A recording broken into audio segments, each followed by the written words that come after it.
बाबा जी और हुजूर जी की प्यारी साध संगत जी, राधा स्वामी जी। संगत जी, आज हम एक ऐसी बात पर चर्चा करने जा रहे हैं जो सुनते ही मन में एक अजीब सी बेचैनी पैदा करती है। कैंसर। यह वो नाम है जिसे सुनकर हर कोई डर जाता है। यह एक ऐसी बीमारी है जो चुपके चुपके शरीर में घर कर लेती है और अगर समय रहते इसका पता ना चले तो यह जानलेवा भी हो सकती है। लेकिन संगत जी, बाबा जी ने सिखाया है, डर से कुछ हासिल नहीं होता, जागरूकता से सब कुछ संभव है। संगत जी, आज हम आपको बताएंगे कि कैंसर आखिर होता क्या है, इसके पीछे क्या कारण है, इसके शुरुआती लक्षण क्या हैं, और अगर यह बीमारी किसी को हो जाए तो शरीर में क्या क्या परेशानियां आती हैं। सबसे जरूरी, हम आपको कुछ ऐसे संकेत बताएंगे जिन्हें अगर आप समय रहते पहचान लें तो इस जानलेवा बीमारी से खुद को और अपने प्रियजनों को बचा सकते हैं। संगत जी, हमारी आप सबसे एक विनती है कि कमेंट में राधा स्वामी जी जरूर लिखिए और साथ साथ अपने शहर का नाम भी जरूर लिखिए, जिससे हम जान सके कि बाबा जी का सत्संग और साखी कहां कहां से सुनी जा रही है। संगत जी, मेरी दादी मां कहा करती थी, शरीर एक मंदिर है और हर मंदिर की देखभाल करनी पड़ती है। लेकिन आजकल की भाग दौड़ भरी जिंदगी में हम अपने शरीर के संकेतों को नजरअंदाज कर देते हैं। पेट में हल्का दर्द, बार बार गैस बनना, थकान या गले में खराश, अहम सोचते हैं अरे यह तो आम बात है, अपने आप ठीक हो जाएगा। लेकिन यही छोटी छोटी बातें कभी कभी बड़े खतरे का इशारा हो सकती हैं। आयुर्वेद कहता है कि जब हम प्रकृति से दूर होते हैं तब बीमारियां पास आती हैं। संगत जी, आज हम प्रकृति की गोद में लौटें और समझें कि कैंसर से कैसे बचा जा सकता है। इस कहानी की शुरुआत होती है एक छोटे से गांव से, जहां हर सुबह गंगा की लहरों की आवाज और नीम के पेड़ों की खुशबू हवा में घुली रहती थी। इस गांव में रहता था एक युवक जिसका नाम था अमर। अमर एक मेहनती इंसान था, लेकिन पिछले कुछ महीनों से वह परेशान था। उसकी मां को पेट में बार बार दर्द रहता था और गांव के वैद्य जी कहते थे कि यह शायद कुछ गंभीर हो सकता है। अमर का मन घबराया हुआ था। उसने सुना था कि शहरों में लोग कैंसर जैसी बीमारी से जूझ रहे हैं और यह सुनकर उसका दिल बैठ गया। आखिरकार वो अपने गांव के पास एक आश्रम में रहने वाले गुरुजी के पास पहुंचा, जिन्हें प्रकृति और आयुर्वेद का गहरा ज्ञान था। अमर की व्यथा। आश्रम में गुरुजी तुलसी के पौधों के बीच ध्यानमग्न बैठे थे। अमर ने उनके सामने हाथ जोड़े और बोला, गुरुदेव, मेरा मन बहुत परेशान है। मेरी मां को पेट में दर्द रहता है और मुझे डर है कि कहीं यह कैंसर ना हो। मैंने सुना है कि यह बीमारी बहुत खतरनाक है और यह चुपके चुपके जान ले लेती है। गुरुदेव, यह कैंसर आता क्यों है? क्या हम कुछ गलत कर रहे हैं? और क्या कोई ऐसा उपाय है जो मेरी मां को ठीक कर सके और मुझे और मेरे परिवार को इस बीमारी से बचा सके? गुरुजी ने अमर की तरफ देखा और उनकी आंखों में करुणा थी। उन्होंने मुस्कुराते हुए कहा, पुत्र, तुमने सही सवाल पूछा। कैंसर कोई सजा नहीं है, यह शरीर का एक संदेश है। जब हम अपने शरीर की बात नहीं सुनते, जब हम प्रकृति के नियम तोड़ते हैं, तब यह बीमारी हमें जगाने आती है। लेकिन बुद्ध ने सिखाया है, हर समस्या का समाधान है, बस उसे समझने की जरूरत है। आज मैं तुझे बताता हूं कि कैंसर क्या है और इसे कैसे रोका जा सकता है। गुरुजी का उपदेश, कैंसर का सच। गुरुजी ने एक नियम की टहनी थोड़ी और बोले, पुत्र, हमारे शरीर में लाखों कोशिकाएं हैं। ये कोशिकाएं हर दिन बनती हैं, टूटती हैं और शरीर को चलाती हैं। लेकिन कभी कभी यह कोशिकाएं अपने रास्ते से भटक जाती हैं। वह बिना रुके, बिना नियंत्रण के बढ़ने लगती हैं। आयुर्वेद में इसे रस दोष कहते हैं।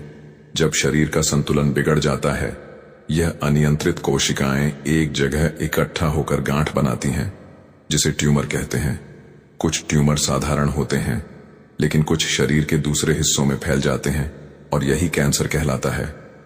अमर ने पूछा, गुरुदेव, लेकिन यह कोशिकाएं भटकती क्यों हैं? ऐसा क्या होता है कि शरीर बीमार पड़ जाता है? गुरुजी ने गंगा की तरफ इशारा किया और बोले, जैसे गंगा का पानी गंदा होने पर बीमारियां फैलती हैं, वैसे ही जब हमारा खान पान, जीवन शैली और मन गंदा होता है तो शरीर बीमार पड़ता है। कैंसर के कई कारण हैं पुत्र। कुछ कारण हमारे हाथ में हैं और कुछ नहीं। सुन, मैं तुझे समझाता हूं। खान पान। आजकल लोग तला भुना, जंक फूड और प्रोसेस्ड खाना खाते हैं। ये खाना शरीर में आम टॉक्सिन्स पैदा करता है। मेरी नानी कहा करती थी, पेट साफ तो हर रोग से मुक्ति, लेकिन जब पेट में गंदगी जमा होती है तो वह खून में फैलती है और कोशिकाएं बीमार पड़ती हैं। तंबाकू और धूम्रपान। तंबाकू और सिगरेट में ऐसे जहरीले तत्व होते हैं जो कोशिकाओं को नष्ट करते हैं। गांव में मेरा पड़ोसी हर दिन बीड़ी पीता था और उसे गले का कैंसर हो गया। यह जहर सिर्फ पीने वाले को नहीं, पास बैठने वालों को भी नुकसान पहुंचाता है। जीवन शैली, देर रात जागना, तनाव और व्यायाम न करना, यह सब शरीर की रोग प्रतिरोधक शक्ति को कम करते हैं। जब शरीर कमजोर होता है तो बीमारियां आसानी से घर कर लेती हैं। वातावरण, गंदा पानी, प्रदूषित हवा और कीटनाशक, ये सब शरीर में जहर घोलते हैं। शहरों में लोग इसी जहरीले माहौल में सांस लेते हैं। आनुवांशिक कारण, कभी कभी कैंसर परिवार में पीढ़ियों से आता है। लेकिन पुत्र, इसका मतलब यह नहीं कि इसे रोका नहीं जा सकता। सही जीवन शैली इसे रोक सकती है। अमर ने गहरी सांस ली और बोला, गुरुदेव, यह तो डरावना है, लेकिन क्या कोई तरीका है जिससे हम पहले ही जान लें कि कैंसर हो रहा है, और अगर हो जाए तो क्या करें? कैंसर के संकेत। शरीर की पुकार। गुरुजी ने एक तुलसी का पत्ता तोड़ा और बोले, पुत्र, शरीर हमेशा संकेत देता है, बस हमें सुनना आना चाहिए। कैंसर के शुरुआती लक्षण इतने साधारण होते हैं कि लोग इन्हें नजरअंदाज कर देते हैं, लेकिन अगर तुम इन संकेतों को पहचान लो तो समय रहते इलाज शुरू हो सकता है और जान बच सकती है। सुन कुछ जरूरी संकेत। थकान और कमजोरी। अगर तुम बिना मेहनत किए थक जाते हो और हर समय कमजोरी महसूस होती है तो यह शरीर का इशारा हो सकता है। मेरे गांव में एक भाई को ब्लड कैंसर था और वह हर समय थका थका रहता था। वजन कम होना। अगर बिना कोशिश के तुम्हारा वजन तेजी से कम हो रहा है तो यह चिंता की बात है। पेट या लिवर के कैंसर में ऐसा होता है। गांठ या सूजन शरीर में। कहीं भी गांठ जैसे गर्दन, बगल या स्तन में महसूस हो और वह बढ़ रही हो तो तुरंत जांच करवाओ। मेरी मौसी को ब्रेस्ट कैंसर था और शुरुआत में गांठ ही इसका संकेत थी। लगातार दर्द, हड्डियों, पेट या कहीं और बिना कारण के दर्द, जो रात में बढ़े कैंसर का लक्षण हो सकता है। बोन कैंसर में ऐसा होता है। आवाज में बदलाव या खांसी। अगर गले में खराश, आवाज भारी होना या लंबे समय तक खांसी रहती है तो गले के कैंसर का संकेत हो सकता है। पाचन की समस्याएं। पेट में बार बार गैस, भारीपन या मल में खून है। पेट के कैंसर के शुरुआती लक्षण हो सकते हैं। गुरुजी ने अमर के कंधे पर हाथ रखा और बोले, पुत्र, ये संकेत छोटे लगते हैं, लेकिन इनमें बड़ा राज छुपा है। बुद्ध ने कहा है, हर सांस में जीवन है, उसे महसूस करो, अपने शरीर को महसूस करो। अगर कुछ असामान्य लगे तो वैद्य या डॉक्टर से जरूर मिलो। शुरुआती स्टेज में कैंसर का इलाज आसान है। प्रकृति का उपहार, कैंसर से बचाव। अमर ने पूछा, गुरुदेव, क्या कोई ऐसा उपाय है जो हमें कैंसर से बचा सके? मेरी मां और परिवार के लिए मैं क्या करूं? गुरुजी ने मुस्कुराते हुए कहा, पुत्र, मां, प्रकृति ने हर रोग का इलाज दिया है। कैंसर से बचने के लिए सबसे पहले अपनी जीवन शैली को प्रकृति के करीब लाओ। मैं तुझे कुछ उपाय बताता हूं जो सस्ते, सुलभ और ताकतवर हैं। हल्दी रोगों की रानी। हल्दी में करक्यूमिन नाम का तत्व है जो कैंसर की कोशिकाओं को बढ़ने से रोकता है। सुबह खाली पेट आधा चम्मच हल्दी को गुनगुने पानी में मिलाकर पी लो। मेरी नानी हर सब्जी में हल्दी डालती थी और कहती थी, यह शरीर का रक्षक है। नीम खून का शोधक। नीम का रस या 2 पत्तियां रोज चबाने से खून साफ होता है और शरीर की रोग प्रतिरोधक शक्ति बढ़ती है। नीम कैंसर कोशिकाओं को पनपने से रोकता है। आंवला, अमृत फल। आंवला विटामिन सी का खजाना है। यह शरीर को डिटॉक्स करता है और इम्यूनिटी बढ़ाता है। रोज एक आंवला खाओ या इसका रस पियो। तुलसी, प्रकृति की मां। तुलसी का काढ़ा या सत्यांतक पत्तियां रोज खाने से शरीर में ऑक्सीजन बढ़ता है और कैंसर से लड़ने की ताकत मिलती है।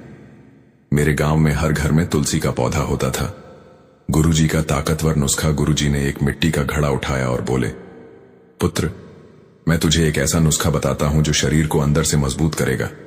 इसे 15 दिन तक अपनाओ और देखो कैसे तुम्हारा शरीर ऊर्जा से भर जाता है। सामग्री: 1 चम्मच त्रिफला चूर्ण, 1 चम्मच हल्दी पाउडर, 1 चम्मच शहद। डायबिटीज मरीज छोड़ दें। 5 नींबू का रस अपनाने की विधेयक। गिलास गुनगुने पानी में त्रिफला और हल्दी मिलाएं। इसमें नींबू का रस और शहद डालकर अच्छे से मिलाएं। सेवन: रोज सुबह खाली पेट पिएं। फायदे: खून साफ होता है, इम्यूनिटी बढ़ती है, पाचन मजबूत होता है और टॉक्सिन्स बाहर निकलते हैं। गुरुजी ने अमर को पास बुलाया और बोले, पुत्र, बुद्ध ने कहा, हेमन की शांति ही असली बल है। कैंसर से लड़ने के लिए शरीर जितना जरूरी है, मन भी उतना ही जरूरी है। तनाव छोड़ो, ध्यान करो और प्रकृति के करीब रहो। रोज सुबह 10 मिनट गहरी सांस लो और अपने शरीर को धन्यवाद दो। अमर ने गुरुजी को प्रणाम किया और बोला, गुरुदेव, मैं आज से यह उपाय अपनाऊंगा। मैं अपनी मां को वैद्य के पास ले जाऊंगा और पूरे परिवार को प्रकृति के करीब लाऊंगा। दोस्तों, अमर की कहानी यहीं खत्म नहीं होती। वो अपनी मां को वैद्य के पास ले गया और समय रहते उनकी जांच हुई। सौभाग्य से उनकी बीमारी शुरुआती स्टेज में थी और इलाज से वह ठीक हो गई। अमर ने अपने गांव में तुलसी और नीम के पौधे लगवाए और हर घर में हल्दी का पानी पिलाने की शुरुआत की। आज उसका गांव स्वस्थ और खुशहाल है। आइए, आप भी अमर की तरह अपने शरीर के संकेतों को सुने। अगले हिस्से में हम कैंसर के प्रकार, उनके लक्षण और आयुर्वेदिक उपायों को और गहराई से जानेंगे। गंगा के किनारे आश्रम की शांति में अमर गुरुजी के सामने बैठा था।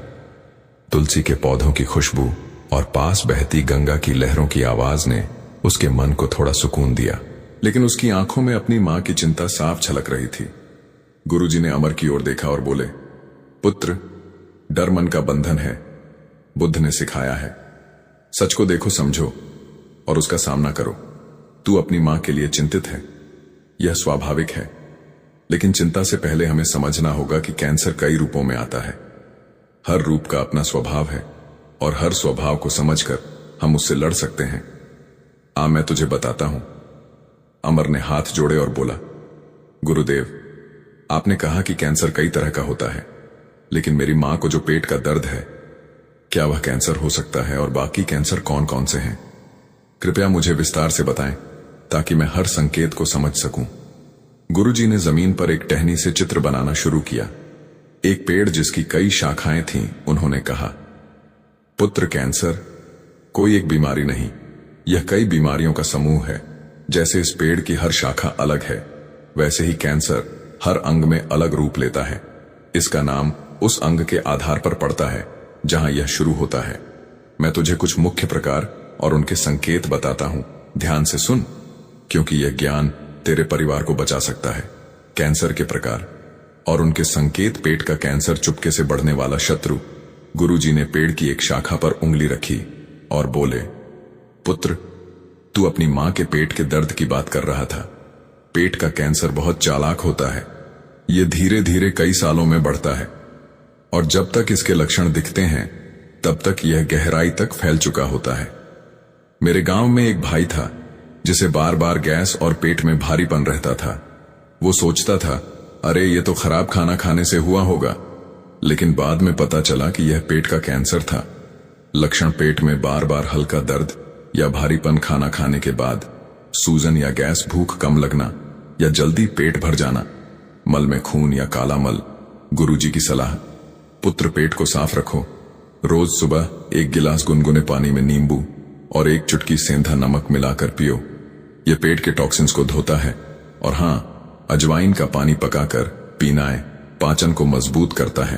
अगर दर्द बार बार हो तो वैद्य से जरूर जांच करवाना। ब्लड कैंसर, खून की बुखार। गुरुजी ने पेड़ की दूसरी शाखा दिखाई और बोले, खून हमारा जीवन है, लेकिन जब खून की कोशिकाएं, खासकर श्वेत रक्त कोशिकाएं अनियंत्रित हो जाएं, तो यह ब्लड कैंसर बनता है। मेरे पड़ोस के एक लड़के को हर समय थकान रहती थी और उसका बुखार ठीक नहीं होता था। बाद में पता चला कि उसे ल्यूकेमिया था। लक्षण लगातार थकान और कमजोरी, बार बार बुखार या इन्फेक्शन, शरीर से बिना कारण खून बहना, जैसे मसूड़ों या नाक से लिवर या तिल्ली का बढ़ना। गुरुजी की सलाह, खून को शुद्ध रखने के लिए नीम का रस पियो। रोज 2 पत्तियां चबाने से भी फायदा होता है। और हां, गिलोय का काढ़ा बनाकर सप्ताह में 3 बार पीना। यह इम्यूनिटी बढ़ाता है और खून को मजबूत करता है। बोन कैंसर, हड्डियों का दर्द। गुरुजी ने जमीन पर हड्डी का चित्र बनाया और बोले, हड्डियां शरीर का ढांचा है, लेकिन जब इनमें कैंसर होता है तो दर्द ऐसा होता है जो रात में और बढ़ता है। मेरे गांव की एक बहन को पैर में दर्द रहता था और वह लंगड़ाकर चलने लगी थी। बाद में पता चला कि यह बोन कैंसर था। लक्षण हड्डियों में लगातार दर्द, खासकर रात में प्रभावित जगह पर सूजन या गांठ चलने में दिक्कत या लंगड़ाना, कभी कभी हड्डी कमजोर होकर टूटना। गुरुजी की सलाह, हड्डियों को मजबूत करने के लिए सहजन की सब्जी खाओ, इसमें कैल्शियम और विटामिन भरपूर है। रोज सुबह 10 मिनट धूप में बैठो, ये विटामिन डी देता है जो हड्डियों की ताकत बढ़ाता है। गले का कैंसर, आवाज का संकट। गुरुजी ने गले की ओर इशारा किया और बोले, गला हमारी आवाज है, लेकिन तंबाकू और सिगरेट इसे बीमार करते हैं। मेरे गांव का एक भाई हर दिन हुक्का पीता था, उसे गले में जलन और आवाज भारी होने लगी। बाद में गले का कैंसर निकला। लक्षण गले में लगातार जलन या खराश, आवाज में बदलाव जैसे भारीपन या बैठना, गर्दन में गांठ या सूजन, सांस लेने या निगलने में तकलीफ। गुरुजी की सलाह, तंबाकू और सिगरेट को छूना भी मत। रोज सुबह तुलसी का काढ़ा पियो, 5 पत्तियां, 1 चुटकी अदरक और थोड़ा शहद। यह गले को ठंडक देता है और कैंसर से बचाता है। ब्रेस्ट कैंसर, अनदेखी का खतरा। गुरुजी ने गंभीर स्वर में कहा, पुत्र, ब्रेस्ट कैंसर खासकर महिलाओं में होता है, लेकिन पुरुषों को भी हो सकता है। मेरी बुआ को स्तन में गांठ थी, लेकिन उन्होंने इसे नजरअंदाज किया। जब जांच हुई तो बीमारी बढ़ चुकी थी। लक्षण, स्तन या बगल में गांठ, स्तन की त्वचा में बदलाव जैसे लालपन या सिकुड़न, निप्पल से असामान्य रिसाव, स्तन में दर्द या भारीपन। गुरुजी की सलाह, महिलाएं हर महीने खुद अपने स्तनों की जांच करें। अलसी के बीज खाओ, 1 चम्मच भूनकर दही में मिलाकर, यह हार्मोन्स को संतुलित करता है और कैंसर से बचाता है। अमर का संकल्प। अमर ने गुरुजी की बातें ध्यान से सुनी। उसका मन थोड़ा हल्का हुआ, लेकिन चिंता अभी भी थी। उसने पूछा, गुरुदेव, यह सब सुनकर तो लगता है कि कैंसर हर जगह हो सकता है, लेकिन क्या मैं अपनी मां को बचा सकता हूं और अपने परिवार को कैसे सुरक्षित रखूं? गुरुजी ने मुस्कुराते हुए कहा, पुत्र, बुद्ध ने सिखाया है, वर्तमान में जियो और सही कर्म करो। तू अपनी मां को तुरंत वैद्य या डॉक्टर के पास ले जांच करवाओ, क्योंकि समय रहते इलाज शुरू हो जाए तो कैंसर को हराया जा सकता है।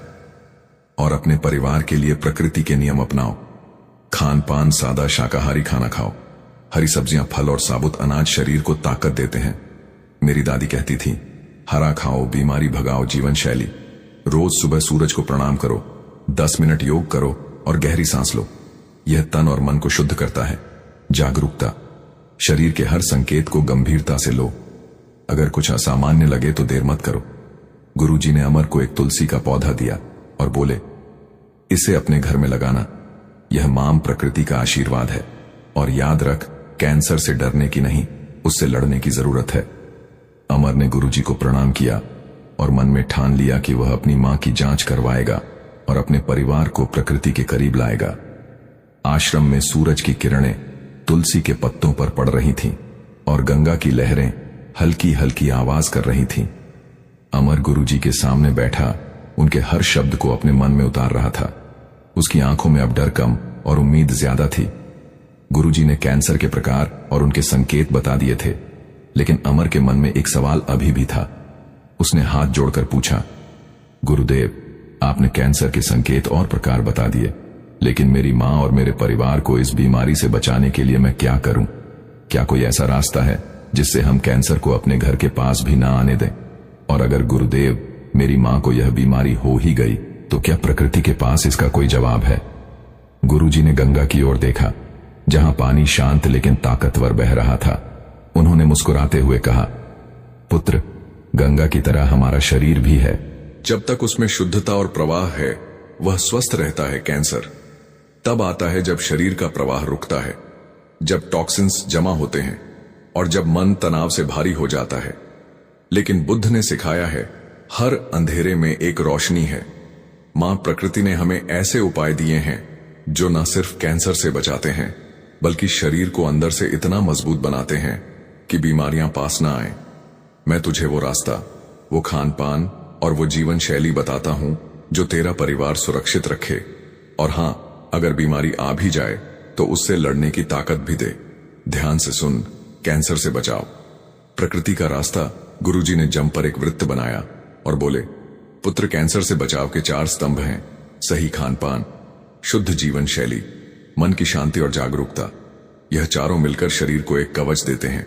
मैं एक एक करके समझाता हूं, सही खान पान शरीर का आधार मेरी दादी मां कहती थी। जो खाओ वही बन जाओ।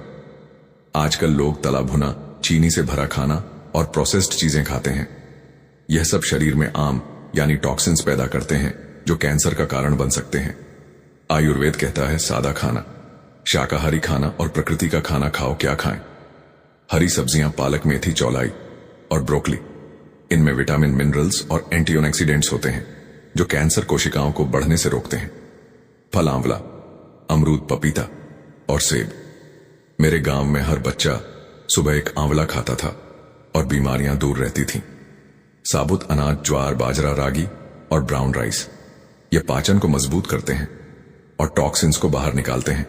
मसाले, हल्दी, अदरक और जीरा हल्दी में करकुमिन होता है जो कैंसर से लड़ता है। क्या ना खाएं? तला भुना, जंक फूड और प्रोसेस्ड मीट, ज्यादा चीनी और कोल्ड ड्रिंक्स, तंबाकू और शराबें कैंसर के सबसे बड़े दुश्मन हैं। गुरुजी की सलाह, रोज सुबह 1 गिलास गुनगुने पानी में आधा नींबू और 1 चम्मच शहद डायबिटीज मरीज शहद ना लें, मिलाकर पियो। ये पेट को साफ करता है और शरीर को डिटॉक्स करता है। और हां, खाना हमेशा धीरे धीरे चबाकर खाओ। जैसे मेरी नानी कहती थी, खाना पी लो, पानी खा लो। शुद्ध जीवन शैली, प्रकृति के साथ कदम। गुरुजी ने गंगा की लहरों की ओर इशारा किया और बोले, पुत्र, जैसे गंगा का पानी रुक जाए तो गंदा हो जाता है, वैसे ही शरीर का प्रवाह रुकने से बीमारियां आती हैं। आजकल लोग देर रात जागते हैं, मोबाइल में डूबे रहते हैं और तनाव में जीते हैं। यह सब शरीर की रोग प्रतिरोधक शक्ति को कम करता है। सुबह की शुरुआत, सूरज को प्रणाम करो, 10 मिनट धूप में बैठो। विटामिन डी देता है जो कैंसर से बचाता है। मेरे गांव में हर बुजुर्ग सुबह खेतों में टहलता था।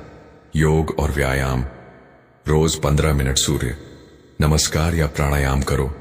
अनुलोम विलोम सांस को शुद्ध करता है और शरीर में ऑक्सीजन बढ़ाता है। नींद, रात को 10 बजे तक सो जाओ और 67 घंटे की गहरी नींद लो। नींद शरीर को ठीक करती है। प्रकृति से जुड़ो, रोज 10 मिनट पेड़ पौधों के बीच बिताओ। मेरे गांव में बच्चे नियम के पेड़ के नीचे खेलते थे और उनकी इम्यूनिटी मजबूत थी। गुरुजी की सलाह, हर दिन 5 मिनट गहरी सांस लो, सांस अंदर लो और कल्पना करो कि शरीर में शुद्ध ऊर्जा आ रही है। सांस छोड़ो और सोचो कि टॉक्सिन्स बाहर जा रहे हैं। यह बुद्ध का ध्यान है। मन की शांति, बुद्ध का मार्ग। गुरुजी ने अमर के कंधे पर हाथ रखा और बोले, पुत्र, शरीर जितना जरूरी है, मन उतना ही जरूरी है।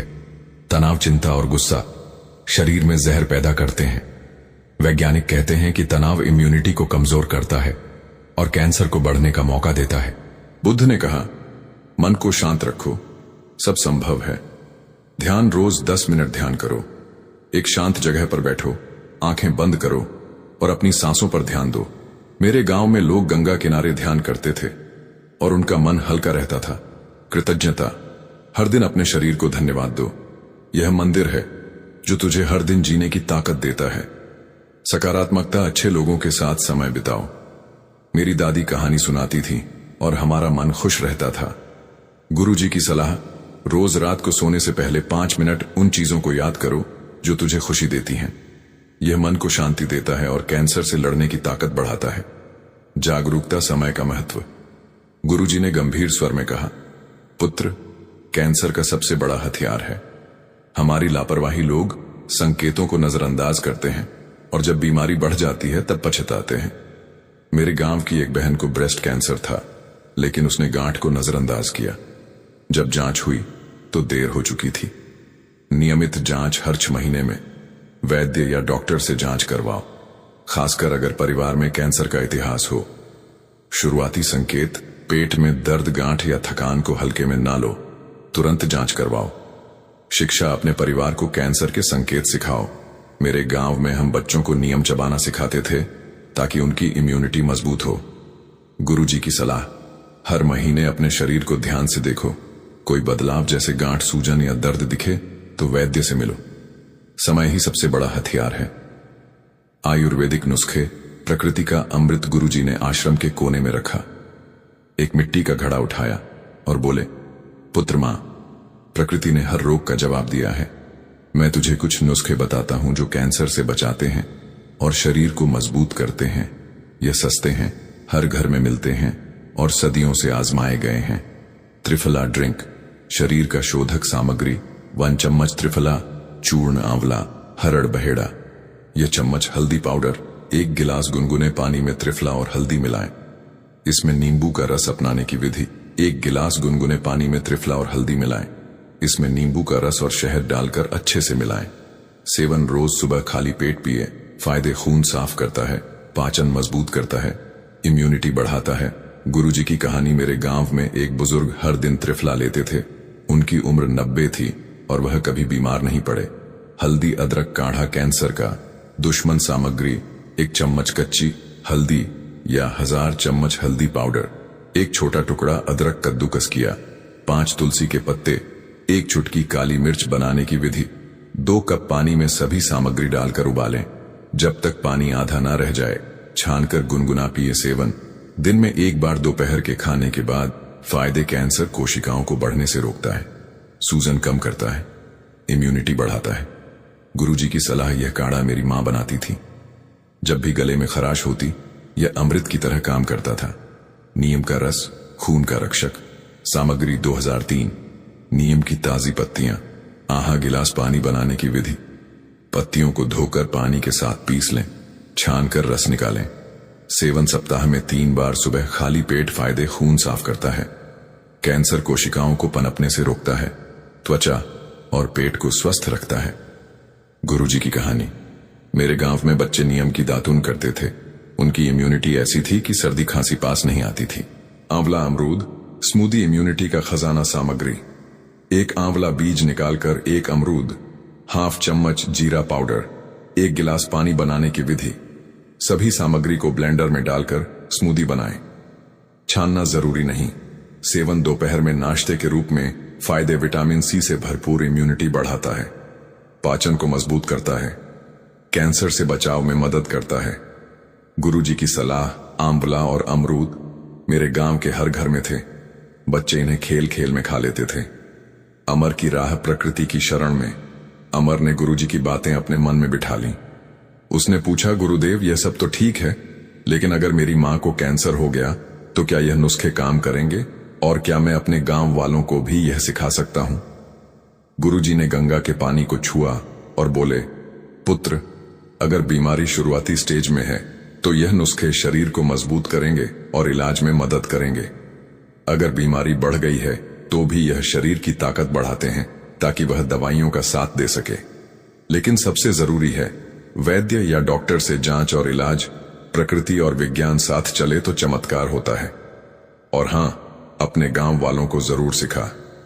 मेरे गांव में हमने तुलसी के पौधे बांटे और हर घर में हल्दी का पानी शुरू किया। आज वो गांव स्वस्थ है। अमर ने गुरुजी को प्रणाम किया और बोला, गुरुदेव, मैं आज से यह सब शुरू करूंगा।